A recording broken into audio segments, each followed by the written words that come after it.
I sent an email to Kai's social worker explaining that Kai's not doing well and hasn't been, and she needs to try to find him somewhere where he can be, to be safe.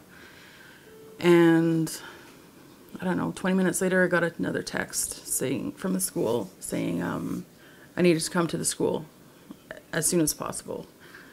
So I texted back and I said, I'm still in Regina, can you call me? So my phone rang and it was the RCMP telling me that Kai was no longer with us, that he took his life. I was told over the phone and I was alone in my car. When we got to town, we came down our street and we saw all the cop cars. And there was a policeman outside, so we stopped. And he wouldn't let us in the house. And then he told us what happened, and that, of course, we wanted to know how. I don't know why. It's just something in your mind, I guess. You just need to know. Kai used a 303 and shot himself in the head as 6 of his friends walked into his room.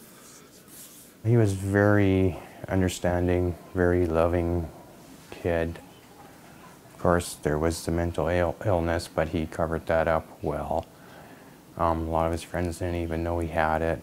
The healthcare system had really let us down. We've had so many fights with them, trying to get Kai the proper help. Once he was on the psych ward, he was somewhat okay, but trying to get him in there was just unreal. We had him in Regina with stitches, and doctors in the ER told us he was no threat to himself. But if he needs stitches in his arms, he's a threat to himself. On May 5th, we're doing a rally for the mental health. We realize it's not going to bring our son back, but we don't want this to happen to another family. So we want to get the awareness of the mental health has to get changed before this does happen to another family. The mental health needs to be a little bit more supported. It's the forgotten part of the healthcare system by the sounds of it and by what we went through. And there's just not enough support for the mental health. And it's just not the young people, it's the older ones as well.